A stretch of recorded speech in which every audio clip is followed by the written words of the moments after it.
Peace of Mind podcast merges business and psychology. These topics are designed to inspire solutions for entrepreneurs to provide insights that improve their overall mental health and business success. Welcome to the Peace of Mind podcast, where we talk to entrepreneurs who have experience and are open and willing to share their frustrations.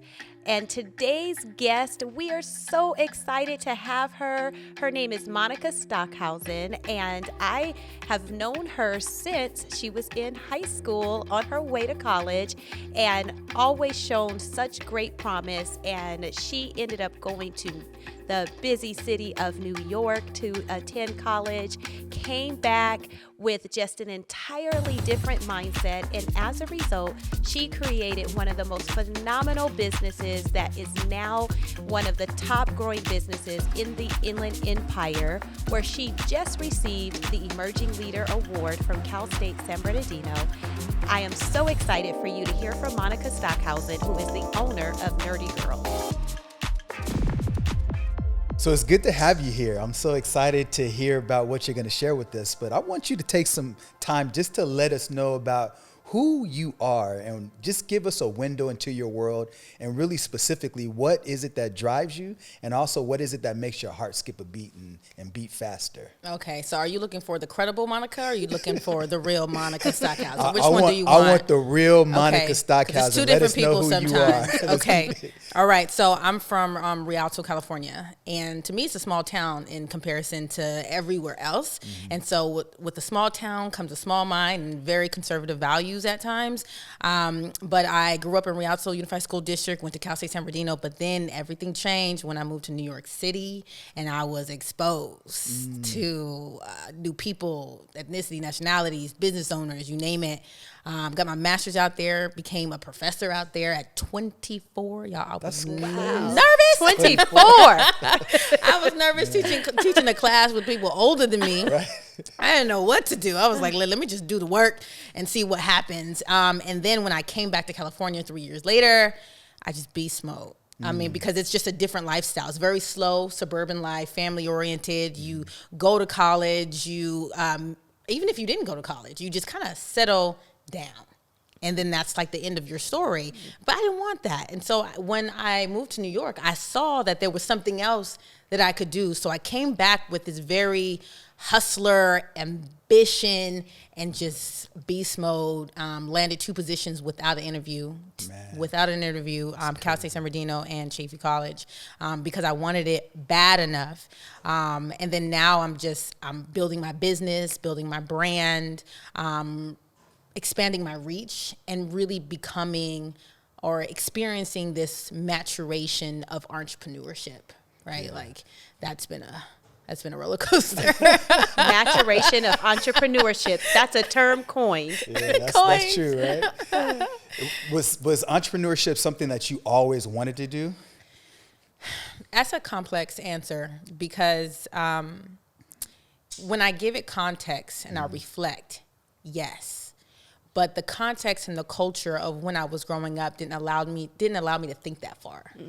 So, I was that kid who wanted Pokemon cards, but my mom was not paying for them. So I would rake plums for somebody in their yard. They would give me like $5 a day. I built like a lemonade stand to make money, because I saw that everybody would come to my house to play basketball, and we were drinking out of not the water fountain, the hose. I mean, it was safe back then. Right.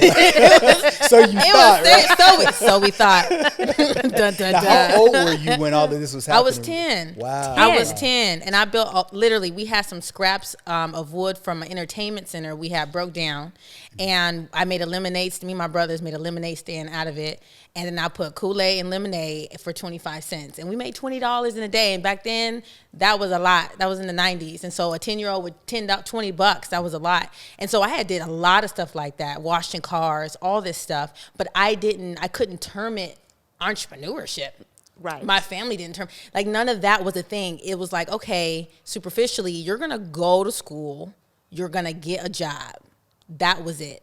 right? So now as I reflect on that idea, I'm like, oh yeah, I always wanted to be an entrepreneur. Look at what I was doing. That was in me the whole time when I look at the depth of it. But at that time, the culture wasn't allowing me to think that way as a young woman of color, little girl. Entrepreneurship wasn't an option like it is now.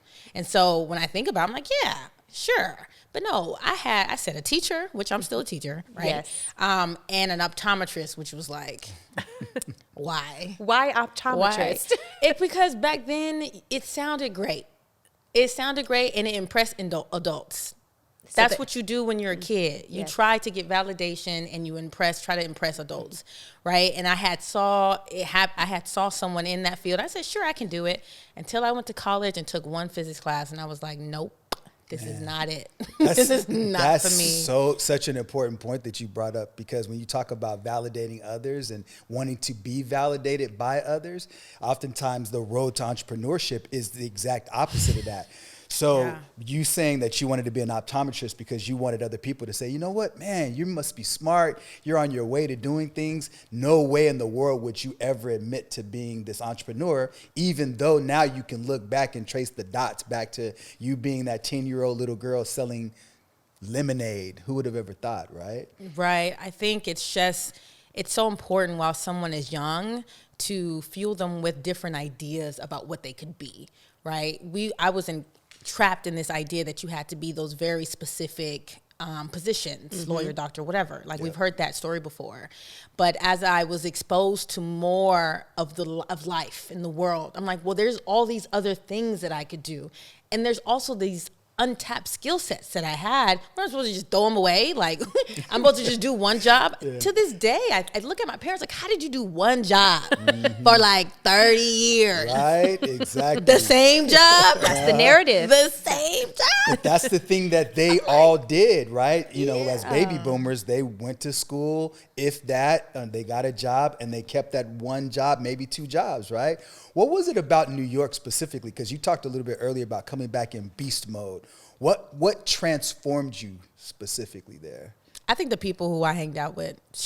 Your associations. My associations, because, you know, I didn't have a group of entrepreneurs before I left. Right. We were all community-oriented, education-oriented, which was great. It really helped build me.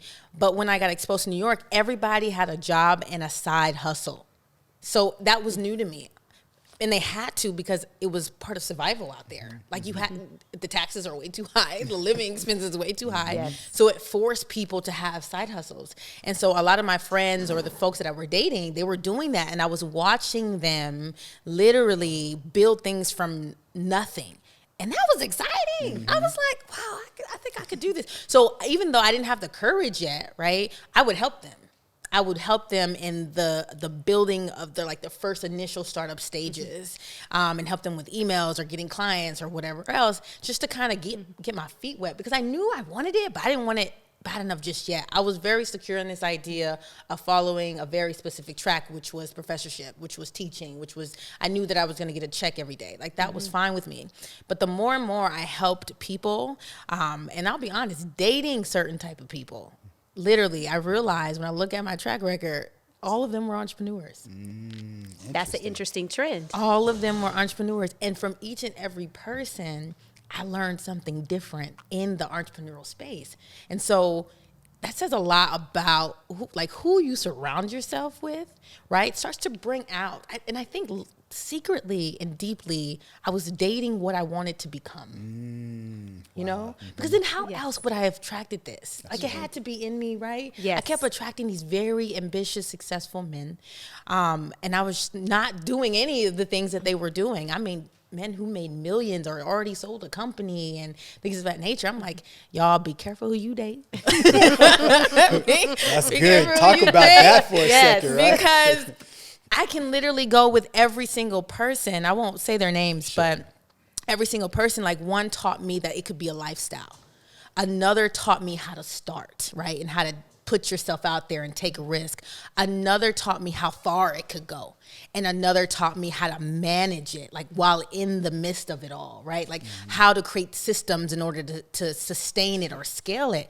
And I took note of these things. I was like, oh, Oh, okay. Yeah, and they say more is caught than taught. So More right? is So caught. I'm sure I you was probably catching caught a lot. I was Yes. in my notepad, you know, and I was like, wow. And all of that helped when I was teaching, right? All of that experience, like these are the people that I would help and support for free, which I would never do again. Okay, That's a valuable lesson. free. Okay, that I would never do again. But that added so much value to my business content, right? They say that when you're in business school, you teach people how to manage a business, but not start one. Right. I totally got that, because before I was teaching in a way that helped people manage a business, but when I was in these spaces with these different people that I was dating, I got to see the back end of it and the start, and so I started adding that conversation to my lectures, and that's when I became like a go-to source for like a class. They're like, take Professor Stockhausen because you can start a business as soon as you leave her class, because of all those experiences that I had. So when you ask about like what specific thing,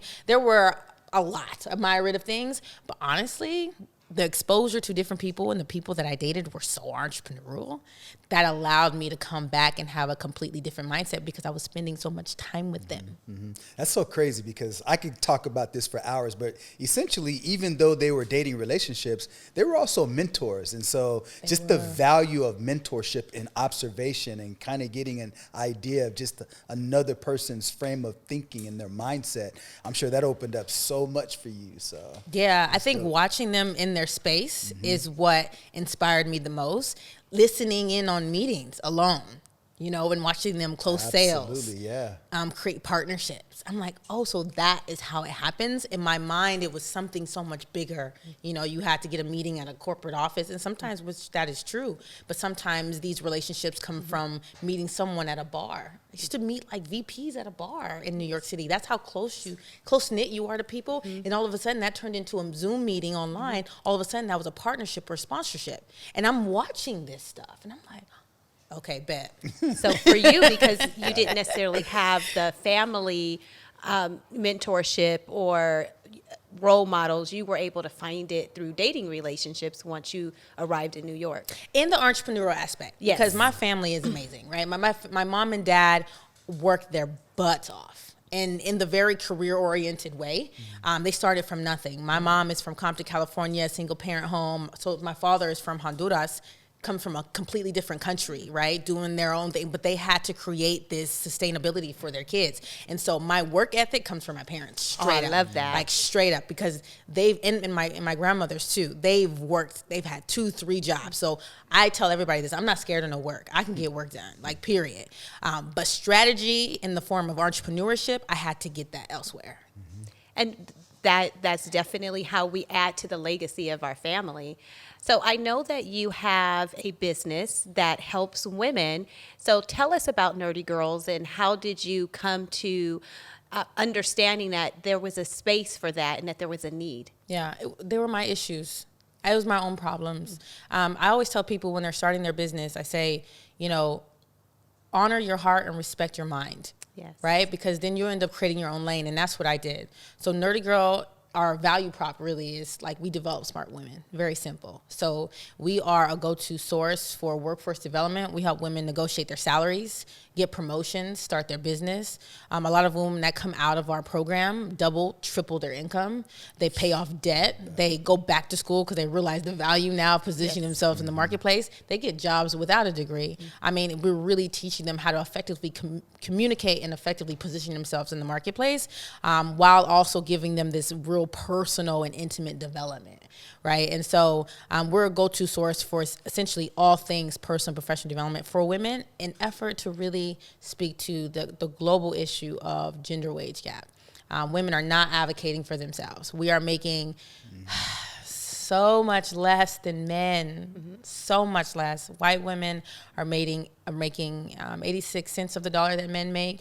African Americans are 67 cents. Latino women are 43 cents, right? This is an issue, and it's a global issue, and it's an issue that is localized in every region of California. And so for me, I looked at the issues that I was having. I was scared to negotiate my salary. I felt like I was asking money from my parent or something. I was like, why have I internally oppressed myself that way? Why are these thoughts in my mind that I'm scared to ask for money that I deserve?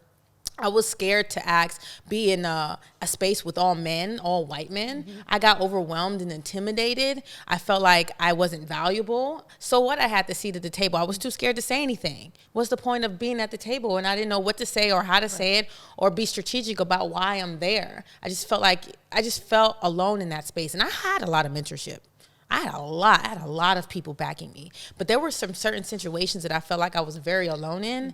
And so when I experienced all of that, both in New York and in California, but more in New York because it was a diverse melting pot, I just figured if I'm dealing with this, there's 1,000 or hundreds or million other women who are also dealing with this. And then when I saw all the global issues that were happening, I said, okay, cool. Let me figure out what exactly is it that they need. And so I surveyed my audience. I built customer personas, all of that, business stuff. And then I realized that what I had was much bigger than I had even thought. Right. So increasing the woman's feeling of powerfulness, because you mentioned that you realized that you had a seat at the table, but you wanted to make sure that your seat, that you were being portrayed and given the opportunity to have the same level of value. It wasn't just enough to have a seat at the table. Because oftentimes that's what we talk about is, just get a seat at the table. But you realized that it was more than just having a seat. Yeah, I mean, when people overtalk you at the table, you know what that feels like? When you say something and everyone ignores it, and then some other guy named Mark says the same thing and they get credit for it.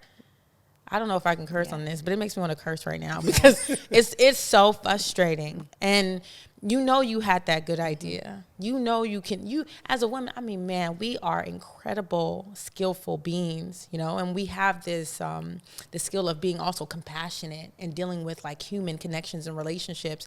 When we bring that to the table, we know research tells us that sales increase when women are on the board. Yes. Right? Like things change when a woman's perspective is at play.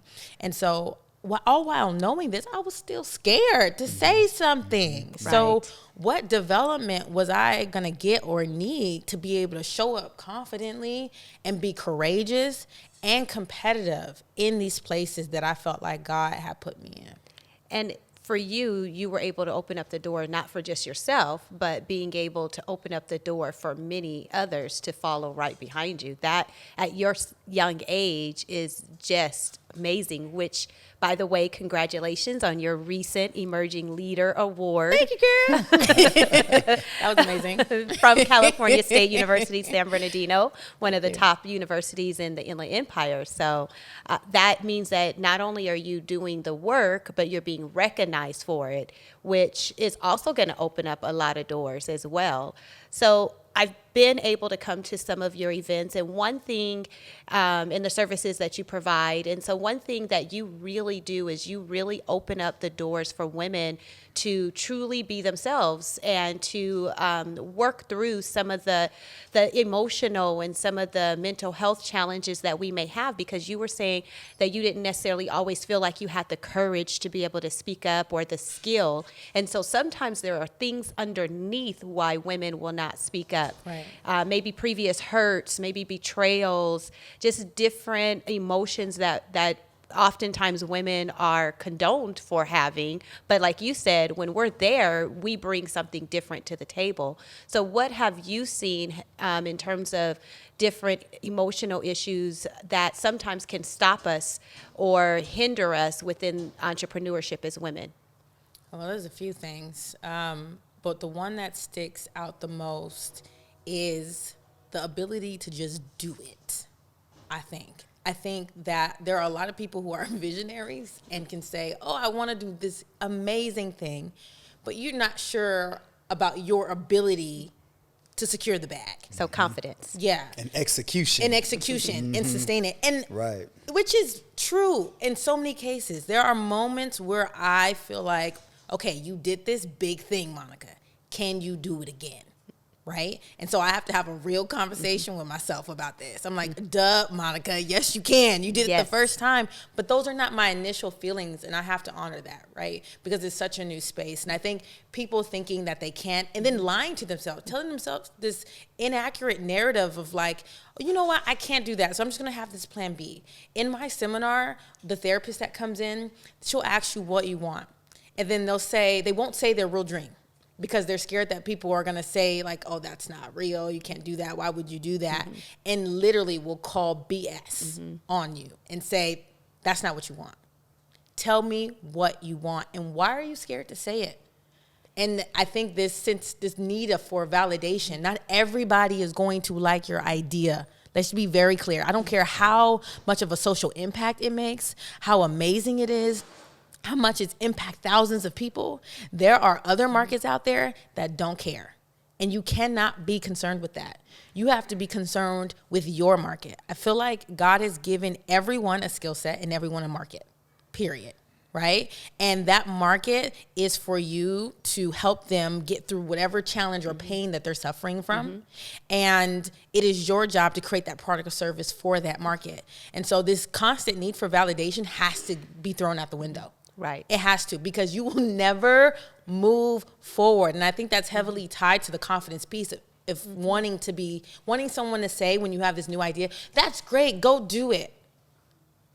They want cheerleaders. They want cheerleaders. And there's nothing glamorous about entrepreneurship when you're sitting on that computer, like working. There's no one cheering you on in that respect. I get cheered on when things happen, right? I get cheered on when I get awards and stuff like that.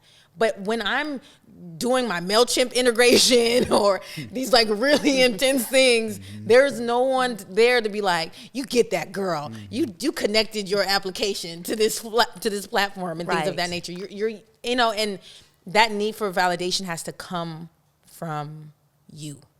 And do you think that a lot of it has to do with needing the validation and not getting it in other places? And then when it comes down to taking on the charge of entrepreneurship, other things begin to become hindrances.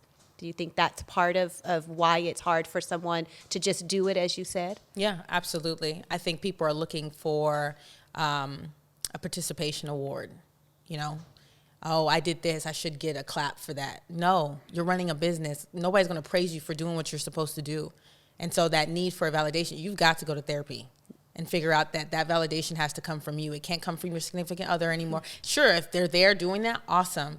But I remember I had a really tough conversation with my significant other because as smart and brilliant as he is, sometimes he'll give advice and I'm like, that was great advice, but I need to make this decision, right? Because I'm betting on myself right now, right? And I ask him for a lot of advice, all the time. But there's certain things I need to make that decision on because I need to prove to myself that I can make these really tough decisions if I had nobody around.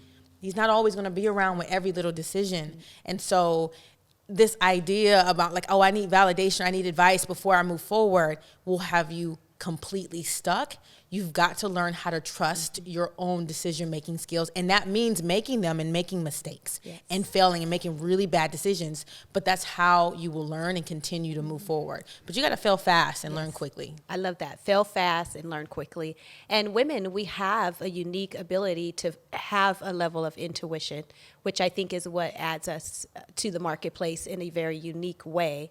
So share with us just your wellness strategies, because listening to you, you're very grounded. You were able to go to New York and be able to learn how to come back in beast mode and being in a place that is very diverse, both ethnically as well as age-wise as well. So you were able to come back with all of these different tips and come back to the community. So I know that you definitely have a heart for social entrepreneurship, but how do you stay well, and what are some wellness strategies that you put into practice so that way you can have an effective running business that is that has such a large contribution to the community? Sleep. But more than that, there's some specific things I do. So that's big though. So I mean, like a lot of sleep times is people important. overlook that. Because they'll watch this YouTube video and be like, oh, I need to be up at 5 a.m. But you up at 5 a.m. twiddling your thumbs, not doing anything. Like, why are you up? go to sleep. Yeah. So, but on the same idea of sleep, my wellness piece comes from putting myself to sleep. Okay, because it's really hard to put yourself to sleep. And I was at a friend's house the other day, and they just had a newborn. And I watched how the mom just kind of like put her baby to sleep. I mean, it was amazing. They had like in the room a humidifier. Right. They just took them a warm bath, put them in their onesie, turned on like really light music, and then soothed the baby to sleep. I said, when's the last time I got soothed to go to sleep? You know, like I need to like learn how to soothe myself to sleep. And so what I do now, I have my essential oil diffuser, right? I make sure I make up, aesthetics is really important to me, so I make up my bed. This is really important. Like I have to come into like a clean space for my mind to be clear. So I make up my bed, but check this. I like open my bed out, like the cover just a little bit. So it looks Make inviting. it nice, inviting, right? I was thinking the same thing. It's like, come sleep, child. I'm waiting for you. I'm waiting for you, right? So I have that. I have my diffuser. I may have a candle on depending on how stressed I am that day. And then I have my meditation music on. So like when I have to prepare to go to bed. So that I can literally go to sleep. I may take melatonin depending on how long the day was. And then I'm like going to sleep in my mind, just like all entrepreneurs, is like always going, right? Thinking about the next thing. And so the music actually distracts my mind from thinking that way and starts to relax me and to go to sleep. That is one way that I help like for wellness and making sure I'm getting sleep, because I just know that when I'm hungry and when I'm sleepy, I'm just not nice and I can't focus. So and you work with women, so that means arguments are going to be started. Yeah, I'm just like, I have to like make sure that I get the amount of rest. And then during the day, I'm listening to podcasts. There is a channel on YouTube called Chill Hop. That's like work, study, music. Someone had asked me, how do you get into the mood of working? Because you're not always in the mood. I listen to that. Chill Hop, any like work cafe music when I can't get to a real coffee shop. Those are the things that really allow me to kind of center and focus. But then there's also time where I don't listen to podcasts because I don't want to feel overwhelmed with, oh, they're doing all these amazing things. Let me now try what they're doing, like social media. I try not to do that. Take breaks off of social media. That is so healthy, to take some time away from the exposure of what everyone else is doing, because then it starts to infiltrate your creativity. You get inspired by somebody else's email or social media, say, let me try that, not understanding that that's only a very small piece of their marketing plan, right? And you try it and then you're mad it doesn't give you the same results as other. It's just too much. Yes. It's just too much and it's overwhelming. So breaks, setting myself up to go to sleep real smooth, and different things that I'm listening to helps to put things in perspective. And the last thing is therapy. I appreciate therapy, and not just any therapist. I have a therapist who's an entrepreneur. I have a therapist who's a woman of color.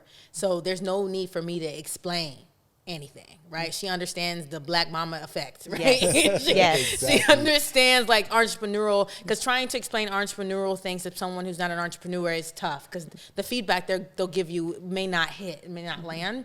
So getting a therapist who kind of mirrors the path and journey that you've taken has been extremely helpful. I love that, because I think that a lot of times we don't talk about therapy and how helpful that can be to center us, and also finding the therapist that also resonates with you in the direction that you're going. You gave some really good tips. I'm really, really thankful for the tips, because I know with entrepreneurship, sleep is a big difficulty, because as you said, our minds never stop. And sometimes we do need to be able to give our brains a rest, so that way we can create what we know that we're called to create. So good tips. We really appreciate I hope that. it's helpful for people. Yes. I just got so much value just listening to you and all the specific strategies. And it's good because there's so many people that are out there that are suffering in silence, and they don't know what to do because they're so frustrated. They don't know where to go. And so therapy, you talked about that and the importance of sleep. And so where can people find you?